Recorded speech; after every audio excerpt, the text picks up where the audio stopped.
우리는 인생을 살아가면서 이 사면초가의 상태인 절박한 상황을 직면할 때가 있습니다. 그런 상황을 만날 때 어떤 사람은 절망하거나 포기하는 사람이 있고 그냥 숙명처럼 받아들이는 사람도 있습니다. 우리가 이전에 들어봤던 잘 알고 있는 빅터 프랭클이라는 사람이 있습니다. 그가 쓴 책의 이름이 죽음의 수용소에서라는 책이 있습니다. 그 책이 1964년에 발간된 책입니다. 저자인 이 프랭클이라는 사람은 이 아우슈비츠, 이 다하우 등 강제 수용소에서 3년을 보내면서 가족을 모두 잃게 되었습니다. 그런 절박한 상황을 경험한 내용을 바탕으로 이 정신과 의사였던 빅터 프랭클은 나치 강제 수용소에서 겪은 경험과 인간의 극한 고통 속에서도 삶의 의지를 찾을 수 있는지에 대한 통찰을 기록한 책이었습니다. 그는 수용소에서 인간이 상상할 수 없는 극한 고통과 비인간적인 학대를 받았습니다. 그런 상황 속에서 어떤 사람은 희망을 잃지 않고 살아남은 반면 어떤 사람은 절망 속에서 무너지는 사람들을 보았다라는 겁니다. 이 피터 프랭클은 이러한 모습을 바라보면서 이 고통 자체가 문제가 아니라 이 고통 속에서도 의미를 찾지 못하는 것이 문제라는 점을 그는 깨닫게 되었습니다. 예를 들어서 사랑하는 사람을 다시 만나겠다라는 이 절박한 희망을 품거나 자신의 삶이 아직 의미가 있다고 믿는 사람은 끝까지 버텨냈습니다. 그래서 프랭클은 인간에게 있어서 중요한 것은 쾌락이나 권력이 아니라 삶의 의미를 찾는 것이다 라고 말했습니다. 절박한 상황 속에서도 삶의 의미를 찾는 것이 궁극적인 목표다라는 겁니다. 우리 신앙인들의 삶도 마찬가지입니다.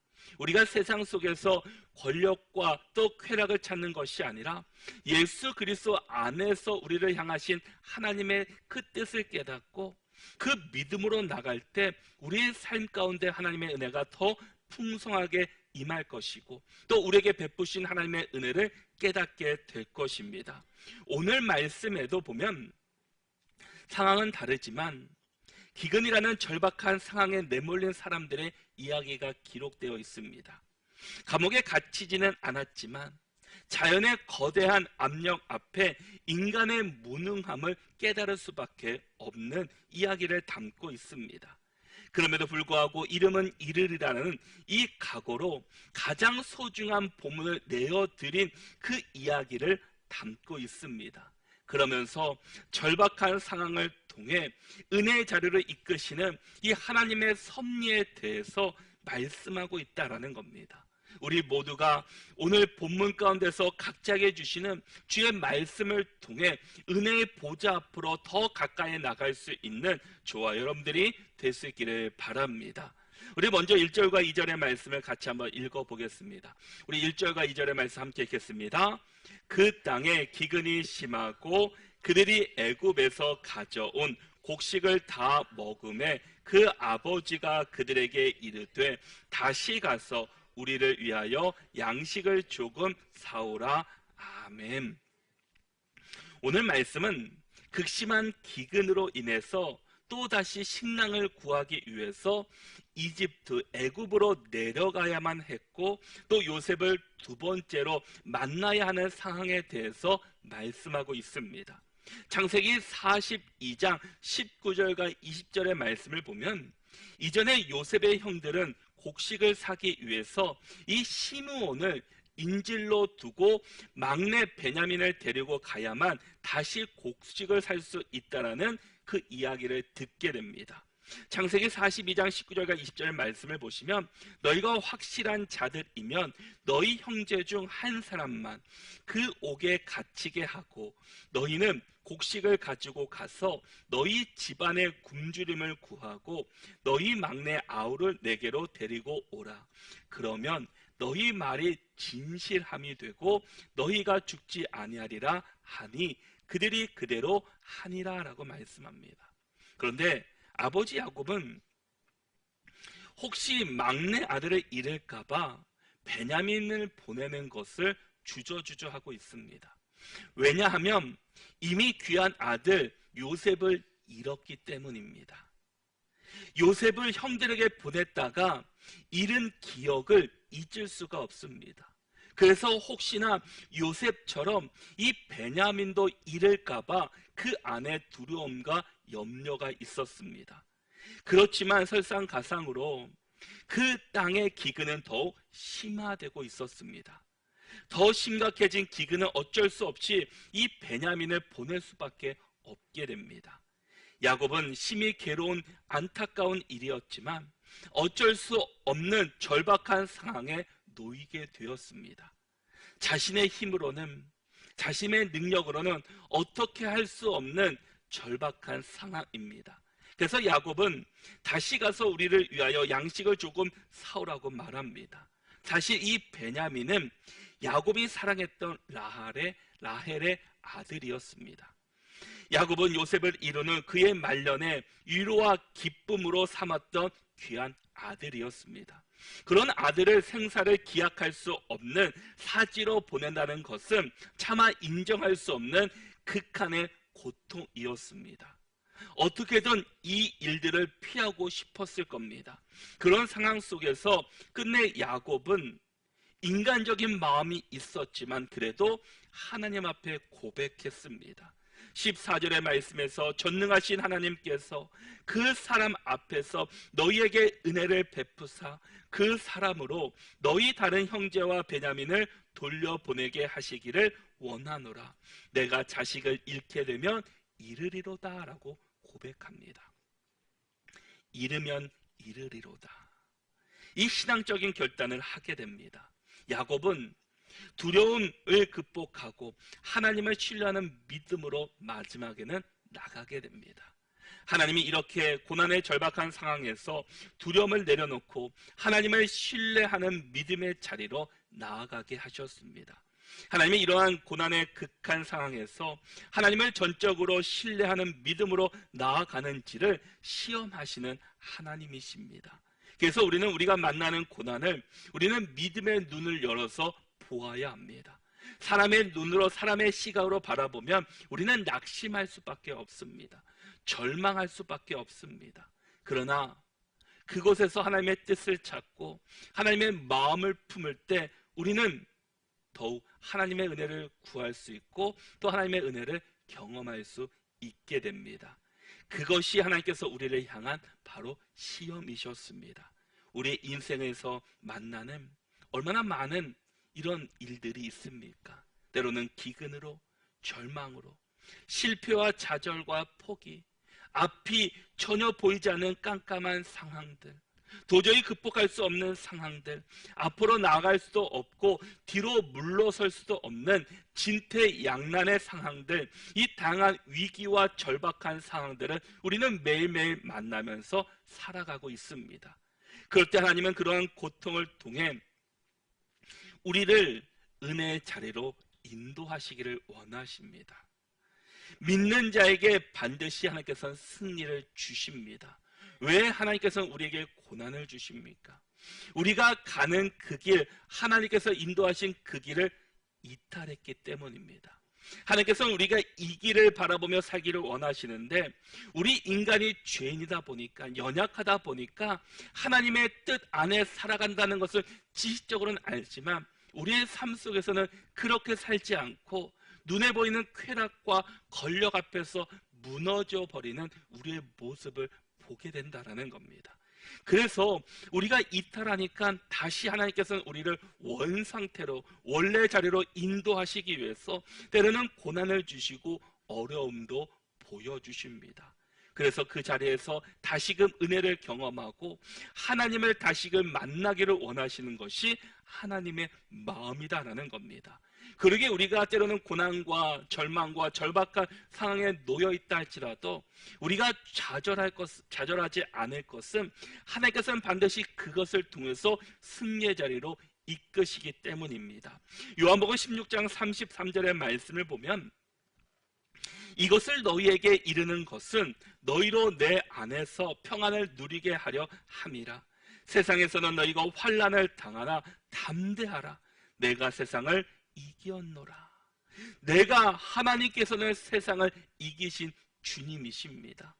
우리 주님은 전지전능하신 하나님이십니다. 세상을 통치하시고 다스리시는 분이 하나님이시고 세상의 모든 것들은 하나님 아래 놓여 있습니다. 주인이 나의 아버지인데, 주인이 나의 아버지신데 왜 우리가 두려워하고 낭망하고 있습니까?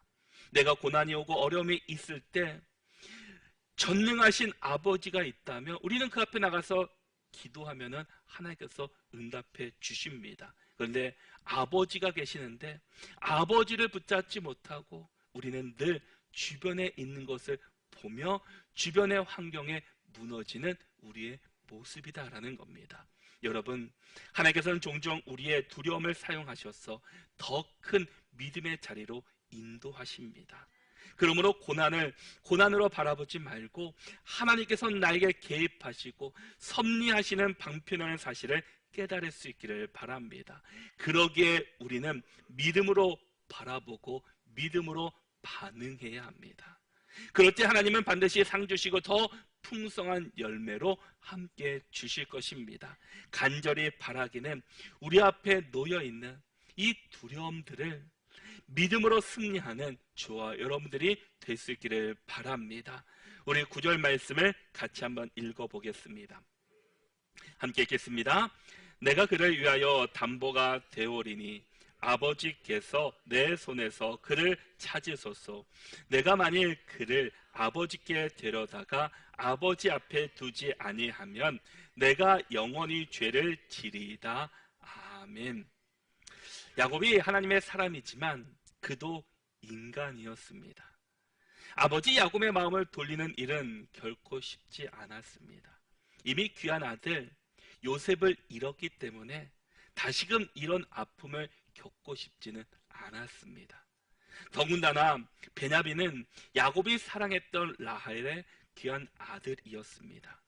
내가 사랑했던 아들을 또다시 잃게 된다는 것은 상상할 수 없는 일이었습니다.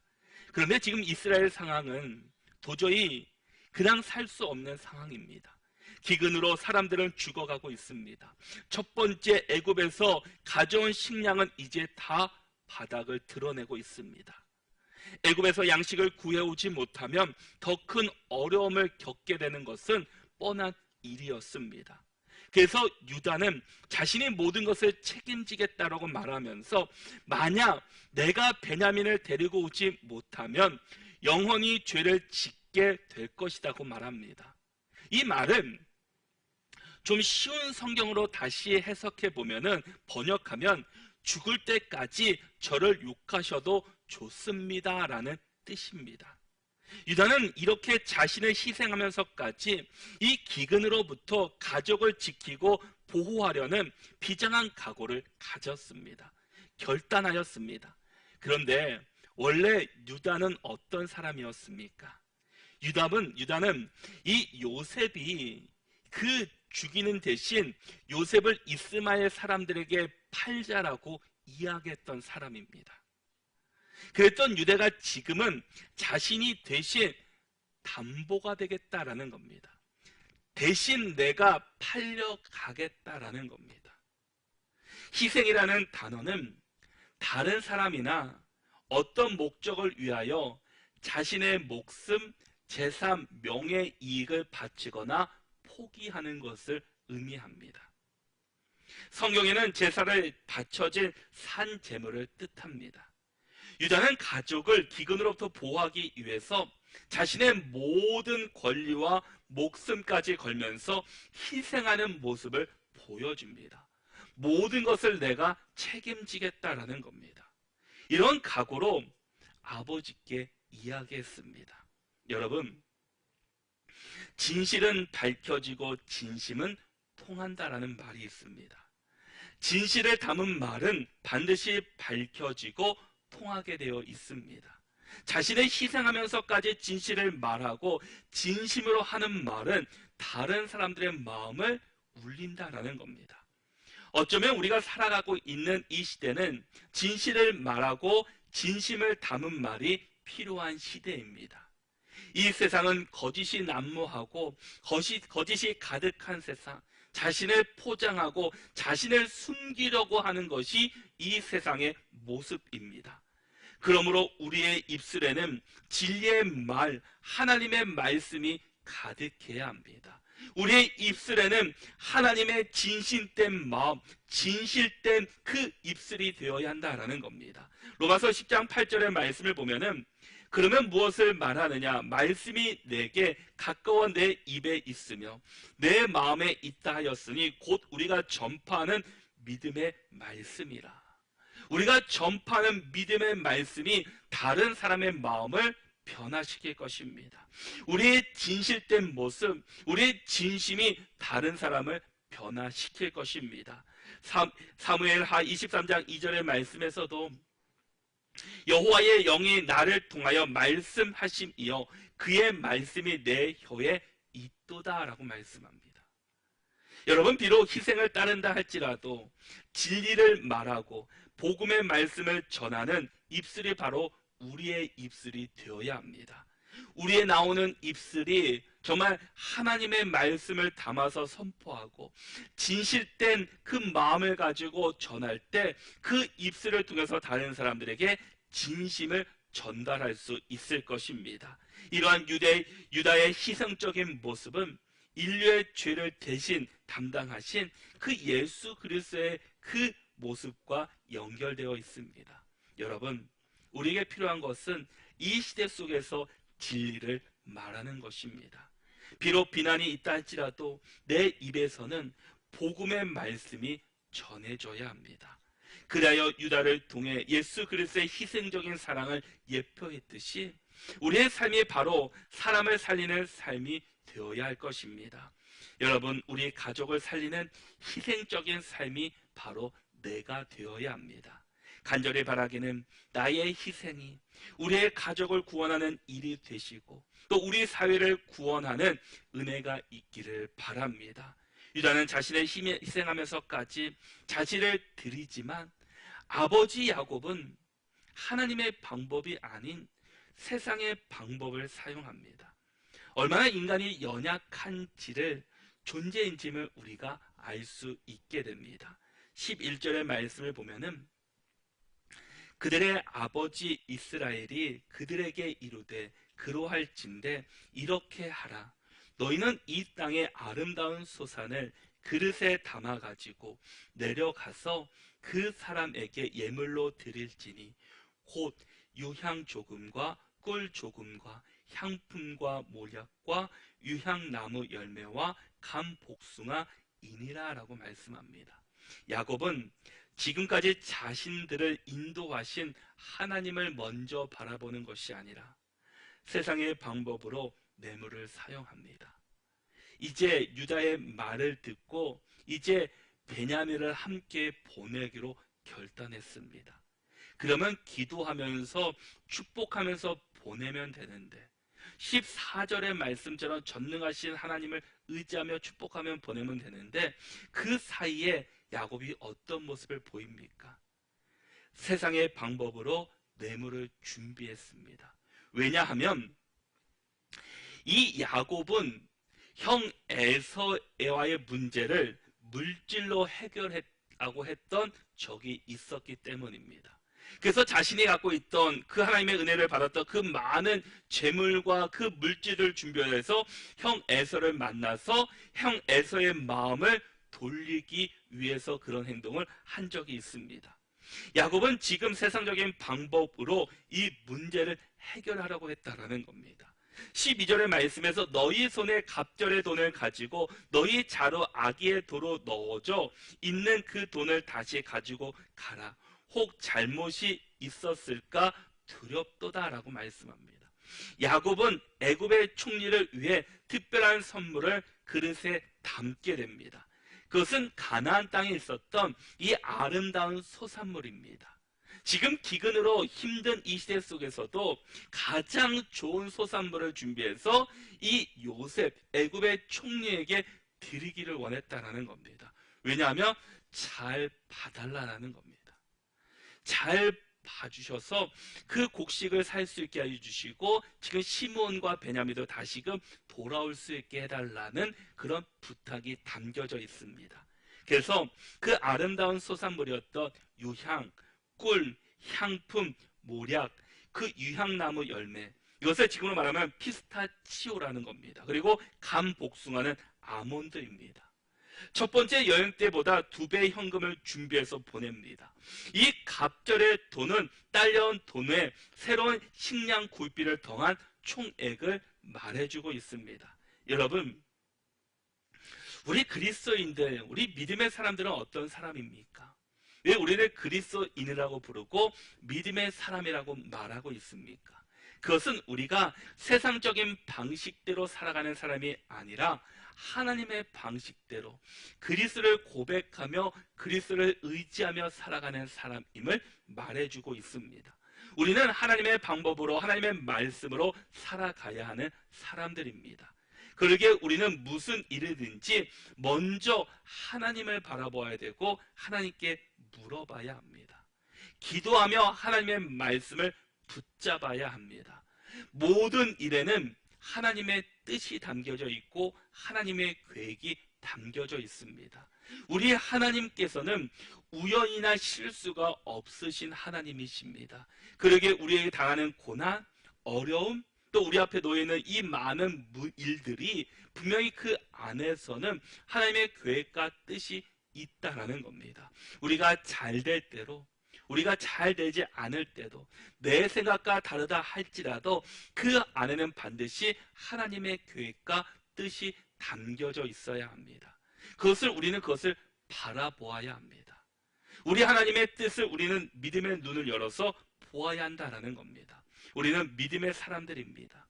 믿음으로 살아간다는 의미가 무엇입니까? 그것은 내 힘으로 내가 주인된 삶이 아니라 하나님의 말씀대로 하나님의 뜻 안에 살아가는 것이 믿음으로 살아가는 사람의 모습입니다. 복음은 곧 예수 그리스도입니다. 우리 교회 비전이 무엇입니까? 앞에 보듯이 복음을 고백하며 하나님 나라를 꿈꾸는 교회입니다. 복음을 고백한다는 것은 예수 그리스도를 고백한다는 겁니다. 예수 그리스도를 고백한다는 것은 내 힘으로 살아가는 자가 아니라 예수 그리스도의 힘으로 살아가겠노라고, 예수 그리스도께서 인도하시는 대로 살아가겠노라고 고백하는 겁니다. 그러기에 우리는 세상을 고백하는 자가 아니라 복음을 고백하는 자, 바로 예수 그리스도를 고백하는 자가 되어야 합니다.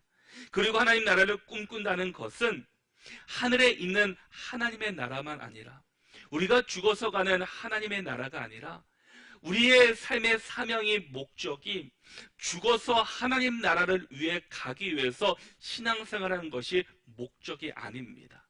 하나님은 그것을 위해서 우리를 불러주신 것이 아닙니다. 분명히 우리가 믿음으로 고백하고 하나님을 믿으면 하나님 나라를 갑니다. 그런데 하나님께서 이 땅 가운데 보내신 것은 이 땅 가운데서도 하나님의 나라를 세워가기를 원하고 계시다라는 겁니다. 우리 모든 사람들이 이 땅 가운데서 하나님 나라를 고백하며 예수 그리스도를 만나기를 원하고 계시다라는 겁니다. 그럴 때 우리의 삶이 하나님의 나라로 가는 것이고 믿음으로 고백하는 것이 하나님의 뜻이다라는 겁니다. 우리 모두가 하나님께서 우리를 이 땅에 보내주신 분명한 목적과 이유가 분명히 있습니다. 하나님의 모든 계획에는 분명한 목적과 뜻이 있다라는 겁니다. 우리는 그 뜻을 발견할 수 있어야 합니다. 내 상황이 어려움과 힘들다 할지라도 거기서 예수 그리스도를 고백하며 하나님의 꿈을 꿀 수 있는 저와 여러분들이 될 수 있기를 바랍니다. 우리의 모든 문제는 하나님은 하나님 안에서 해결하시고 또 새로운 길을 하나님께서는 열어주십니다. 내가 아무리 생각하고 해결하려고 몸부림치지만 더 중요한 것은 먼저 하나님의 뜻을 묻고 주의 음성을 듣는 것입니다. 저와 여러분들이 정말 주만 바라보며 살아갈 수 있기를 축복합니다.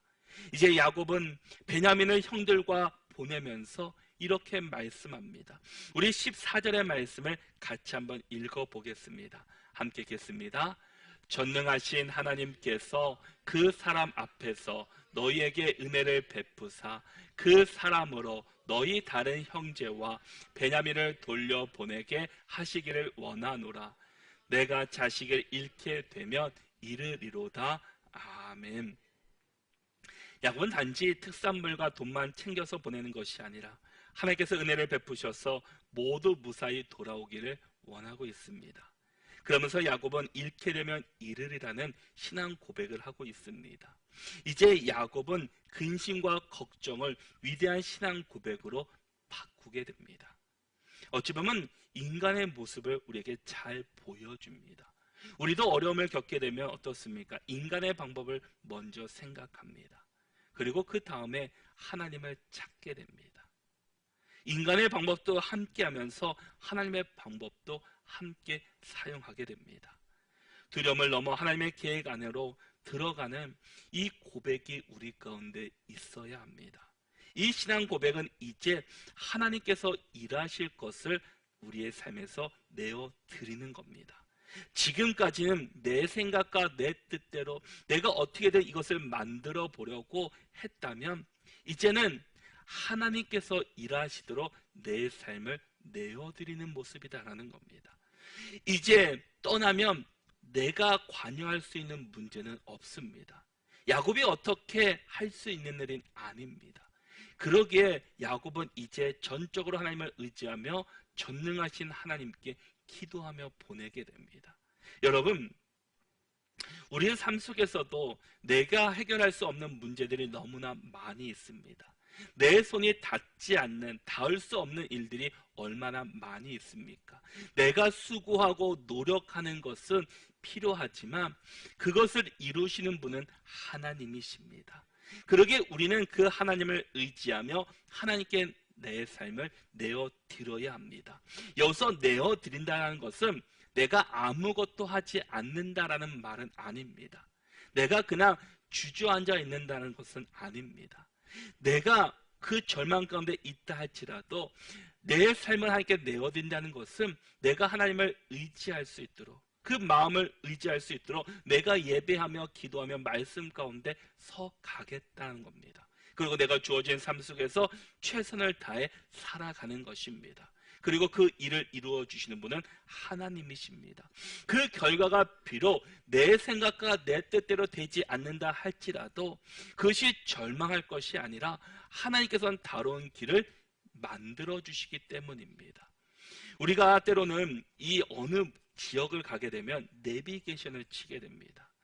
내가 아무리 잘 아는 길이라 할지라도 내비게이션을 치고 가면은 좀 다른 길을 인도할 때가 있습니다. 그런데 가끔은 내 고집이 세서 내가 잘한다고 해서 내비게이션의 말을 듣지 않고 내가 원하는 길로 갑니다. 그런데 어떻습니까? 그 길이 막히는 길입니다. 그래서 내비게이션은 그것을 잘 알아서 다른 길로 빠르고 안전한 길로 인도해 주게 됩니다. 우리의 삶에서도 하나님께 내어드린다라는 것은 우리의 삶의 생각과 우리의 마음을 내어드리면서 그 안에 예수 그리스도의 기도와 말씀으로 채워지는 겁니다. 그럴 때 하나님께서는 우리가 어떤 길로 인도하시든지 그곳에서 하나님의 뜻을 발견할 수 있고 하나님의 길을 발견할 수 있게 됩니다. 그럴 때 절박하고 어두운 현실에서 소망의 빛으로 나가는 희망을 보게 될 것입니다. 인생의 짙은 어둠 속에서도 하나님은 일하고 계시다는 사실을 우리가 깨닫게 됩니다. 요셉이 감옥에 갇혔던 순간, 형들을 다시 만나는 순간을 통해 하나님은 보이지 않는 곳에서도 역사하시고 함께해 주셨습니다. 우리의 신앙은 결과가 아니라 바로 과정입니다. 하나님께서 요셉이 총리가 된 것을 보신 것이 아니라 그 과정을 보셨습니다. 여러분, 우리의 인생을 살아가면서 원치 않는 기근과 또 절박한 상황, 이런 고난들을 우리는 반드시 만나게 될 것입니다. 고난 없이, 어려움 없이 사는 사람은 아무도 없습니다. 여러분이 지금까지 살아온 삶 속에서 정말 기쁘고 즐거운 일보다 어떻게 보면 고난과 또 절망 가운데 있었을 때가 더 많이 있었을 겁니다. 아니, 앞으로도 그런 일들을 많이 겪게 됩니다. 그럴 때 우리 믿음의 사람들이 어떻게 됩니까? 세상의 방식이 아니라 하나님의 말씀으로, 하나님의 주시는 믿음으로 우리는 나가야 합니다. 그럴 때 하나님께서는 그 길을 열어주시고 그곳에서 하나님의 놀라운 은혜를 경험하게 될 것입니다. 우리 모두가 이 절박한 상황 속에서도 하나님을 바라보는 믿음을 쌓아갈 수 있는 우리 모두가 될 수 있기를 바랍니다. 하나님만 바라보며 하나님만 의지하는 믿음, 그 믿음은 우리가 계속해서 쌓아가야 합니다. 그래서 우리의 믿음은 축적되어야 합니다. 내가 믿음을 가졌다고 해서, 하나님을 만났다고 해서 그 믿음이 평생 동안 유지하는 것이 아니라 계속해서 그 믿음이 쌓이고 축적되어야 합니다. 요셉을 보십시오. 형들에 의해서 애굽으로 팔려갔습니다. 얼마나 절망스러운 일입니까? 그러나 그곳에서 그는 믿음으로 하나님을 바라보았습니다. 그 믿음이 쌓였습니다. 그래서 보디발 장군의 가정 총무가 되었습니다. 그것도 잠깐이었습니다. 보디발 아내의 유혹에 의해서 감옥에 갇히게 됩니다. 또 더 밑으로 떨어졌습니다. 그러나 그곳에서도 그는 하나님을 바라봅니다. 또 믿음을 쌓았습니다. 그런데 술 맡은 관원장이 자신을 기억하지 못합니다. 얼마나 그것도 아픔이었겠습니까? 이제 감옥에서 나갈 수 있겠구나라는 희망을 품었을 겁니다. 또 인간적인 방법으로 생각했을 겁니다. 그러나 그것도 막혔습니다. 그럴 때 그는 다시금 하나님을 봅니다. 믿음이 쌓였습니다. 그리고 나중에는 그가 왕의 꿈을 해석함으로 인해서 애굽의 총리가 되었습니다. 모든 권력을 잡았습니다. 만약 그가 믿음이 없었다면 어떻게 됐겠습니까? 보디발 장군의 아내도, 이 나를 감옥에 넣었던 사람도, 형들도, 모든 사람들을 다 쳐버릴 수도 있었을 겁니다. 그러나 그는 믿음이 있었기 때문에 그 높은 자리에 올라갔지만 거기서도 하나님을 보았습니다. 여러분, 우리에게 필요한 것은 상황이 아니라 바로 믿음입니다. 내가 절박한 상황에 있다 할지라도, 내가 권력자가 됐다 할지라도 믿음이 있을 때 흔들리지 않고 그 길을 걸어갈 수 있습니다. 왜 우리가 흔들리고 있습니까? 하나님을 향한 믿음이 연약하기 때문입니다. 그러면 어떤 자리에 있든지 내가 그곳에서 절망하고 무너질 것입니다. 우리 모든 성도들이 정말 이 어려운 시대 속에서 정말 예수 그리스도를 바라보시고 믿음으로 살아가는 저와 여러분들이 될 수 있기를 바랍니다. 세상을 의지하는 자가 아니라 하나님을 의지하시고 믿음으로 이 세상을 승리하며 살아가는 복된 삶이 다 되시기를 바랍니다.